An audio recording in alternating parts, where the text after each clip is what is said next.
Hi everyone, this is Fran Penberthy here and welcome back for reason 2 of our 6 reasons why the body won't release that fat. If you didn't catch the video last week, do make sure that you scroll down the page and you find that one and catch up with the story. But today we're looking at overcharged and out of whack. Now what I mean by that is I'm going to reveal now is actually we're going to talk about hormones. They play a big part in what's going on in the body. So hormones. Now, I don't have time to talk about everything to do with hormones, as you can imagine, but we're going to look at 2 specific hormones this morning. One is cortisol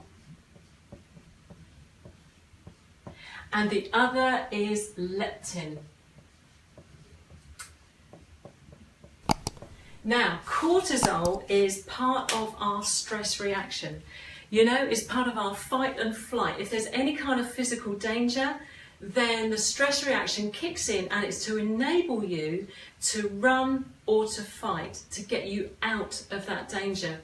The problem with our modern day stresses don't usually involve a physical danger. They more likely involve just long-term, month after month of sort of aggro, anxiety, fear, anger, all of those kind of emotions just stirred up day after day. Now, cortisol is meant to be at its peak performance at 8 o'clock in the morning, and it's designed to give you the energy to get up, hit the day running, and to have lots of energy.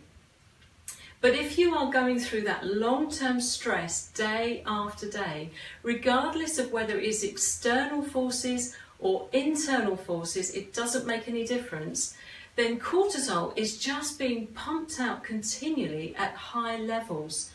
And that has a really poor effect on weight management, because cortisol is the one that is producing the energy for your muscles, which it expects you to burn up in fighting or running.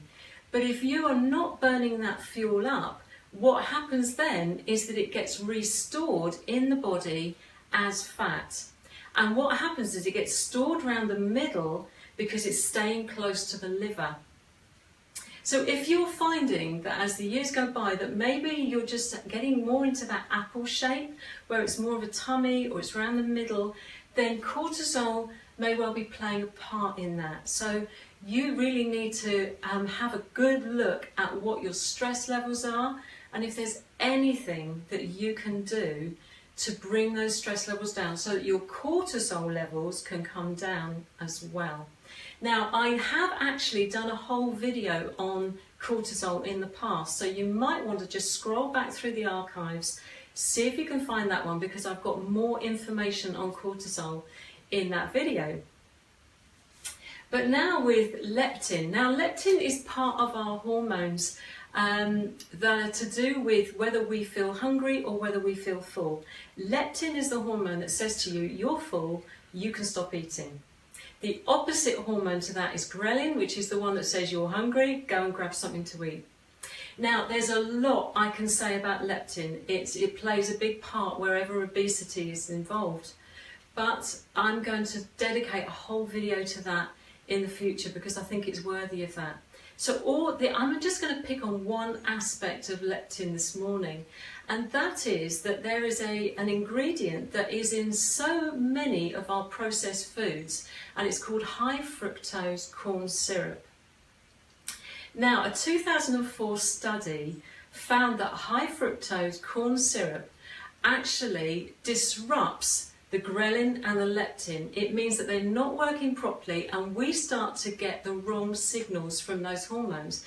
And the end result was that you don't get that message that you're full from leptin. You continue to be hungry, and so then you overeat, contributing to the weight problem. So what's the answer to this? Well, the answer is to start checking labels, looking for that high fructose corn syrup and making sure that you don't buy products that have got that in. And just making sure, like I'm always saying, is that you go back to more real food, short ingredients list. It's walked in a field, it's swum in a river, it's grown in a tree. You know, you're looking for those real foods because then your body knows exactly what to do with them. With the high fructose corn syrup, the body actually doesn't process that very well. It doesn't really recognize it.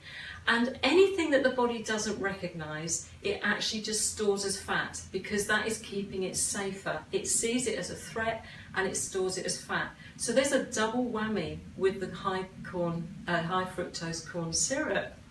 So they're the two today. I know I've rattled through those. I just wanted to say that, you know, again, with the Live Well for Good course, everything is sorted for you. So as I go through these things, I have had all of those in mind as I wrote that course. And so I've got such confidence that it will actually serve you, help you, and enable you to start to get the breakthroughs that you've been looking for.